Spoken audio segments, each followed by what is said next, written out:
మొగల్తూరులో నల్లవారి తోటలో ఉపాధి కూలీలపై mini van దూసుకెళ్లిన ఘటన. ప్రాంతాన్ని పరిశీలించిన నర్సాపురం ఎమ్మెల్యే బొమ్మిడి నాయకర్. మృతులకు సంతాపం తెలిపి మృతుల కుటుంబాలకు ప్రభుత్వం తరఫున న్యాయం చేస్తామని ఎమ్మెల్యే భరోసా. మృతులు మొగల్తూరు మండలం నక్కవారిపాలెంకు చెందిన కడలి పావని 40 ఏళ్లు, గుబ్బల గంగాదేవి 50 సంవత్సరాలు. మృతుల కుటుంబాలను క్షతగాత్రులను పరామర్శించేందుకు నర్సాపురం ప్రభుత్వ ఆసుపత్రికి చేరుకున్న జిల్లా కలెక్టర్ చెదలవాడ నాగరాణి, శాసనసభ్యులు బొమ్మిడి నాయకర్. ఇద్దరు క్షతగాత్రులతో ఒకరిని మెరుగైన వైద్యం కోసం భీమవరం ప్రైవేట్ హాస్పిటల్కి తరలింపు.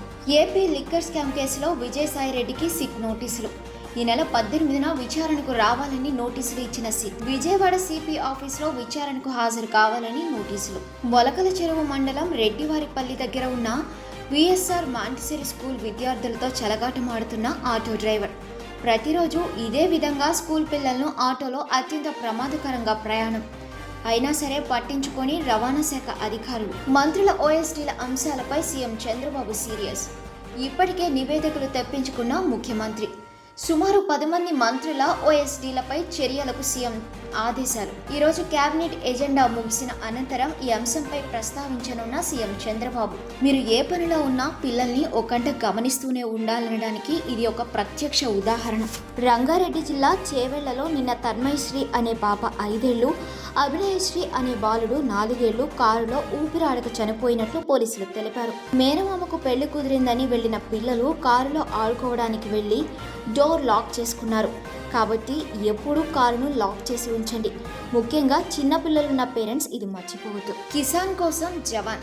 నల్గొండ జిల్లా నాగార్జున సాగర్ నియోజకవర్గం ఇబ్రహీంపేట ఐకేపీ సెంటర్ దగ్గర అకాల వర్షం. వర్షానికి వడ్లు తడుస్తుండగా అటుగా వెళ్తూ వాహనాన్ని ఆపి వడ్లపై కవర్లు కప్పుతూ రైతులకు సహాయం చేసిన జవాన్లు. రేషన్ షాప్ డీలర్షిప్లను ఏకపక్షంగా రద్దు చేయడానికి వీల్లేదని హైకోర్టు స్పష్టం చేసింది. డీలర్షిప్ల రద్దు వల్ల డీలర్ల ప్రతికూల ప్రభావాలను ఎదుర్కొంటున్నారని హెచ్చరించింది. ఆరోపణలు వస్తే తగిన విచారణ చేశాకే రద్దు విషయంలో నిర్ణయం తీసుకోవాలని సూచించింది. ప్రభుత్వ ఉద్యోగిపై ఆరోపణలు వస్తే ఏ విధమైన విచారణ చేస్తారో డీలర్షిప్లపై ఆరోపణల విషయంలో కూడా విచారణ జరగాలంది. డీలర్ల వాదనలు వినాలని, డీలర్తో పాటు ఒకవేళ సాక్షులు ఉంటే వారి వాంగ్మూలాల్ని కూడా నమోదు చేయాలని చెప్పింది. కార్డుదారులు లేదా ఇతరులు ఫిర్యాదు చేస్తే డీలర్ సమక్షంలో విచారణ చేయాలంది. ఆ వ్యక్తులకు క్రాస్ ఎగ్జామినేషన్ చేసే అవకాశం కూడా ఇవ్వాలంది. చర్యలు తీసుకునే ముందు కారణాలు పేర్కొనాలంది.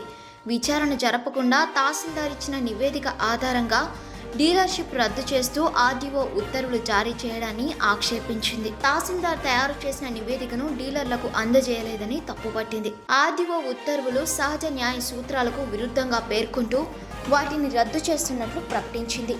ఈ మేరకు chief justice Dheeraj Singh Thakur, justice Cheemalapati రవితో కూడిన డివిజన్ బెంచ్ తీర్పు చెప్పింది. చిత్తూరు జిల్లా మదనపల్లిలో ఎం అరుణకు చెందిన చౌకధర దుకాణం డీలర్షిప్ను మదనపల్లి ఆర్టీఓ 2009 ఫిబ్రవరి 18న రద్దు చేశారు.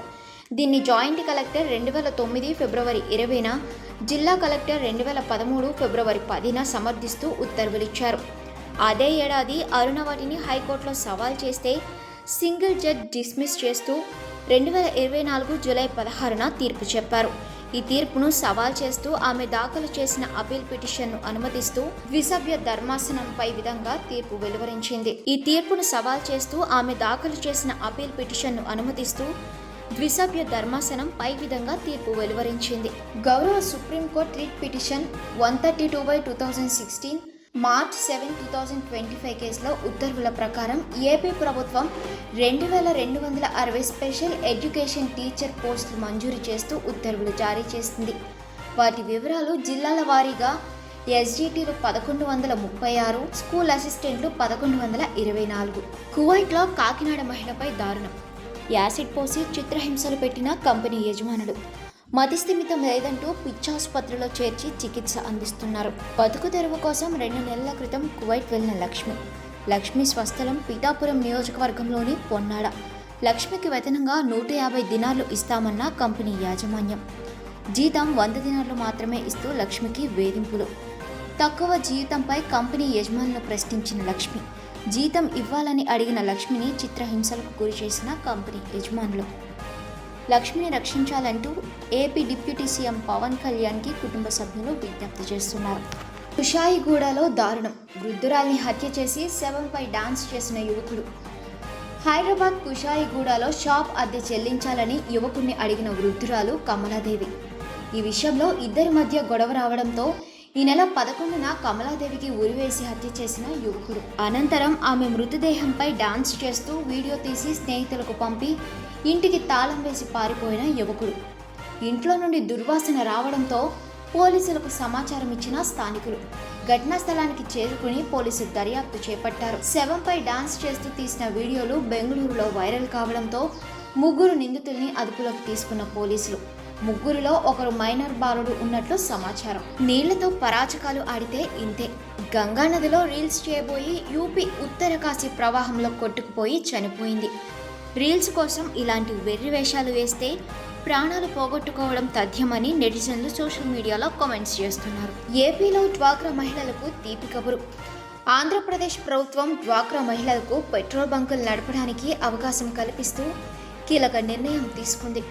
మొదటి దశలో 25 జిల్లాల్లో ఒక్కొక్క పెట్రోల్ బంక్ ఏర్పాటు చేస్తారు. డ్వాక్రా సంఘాల పొదుపు నిధులతో ఖర్చు భరిస్తారు. ప్రభుత్వం స్థలం, ₹1,00,000 సహాయం, వ్యాపార అభివృద్ధికి సహకారం అందిస్తోంది.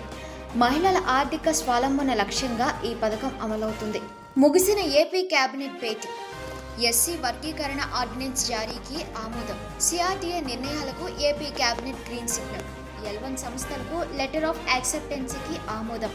ఎస్ఐపిబి సమావేశం. నిర్ణయాలకు కేబినెట్ గ్రీన్ సిగ్నల్. 30,667 కోట్ల పెట్టుబడులతో 16 సంస్థల ఏర్పాటు. Centre for climate in cities వ్యవస్థలకు ఆమోదం.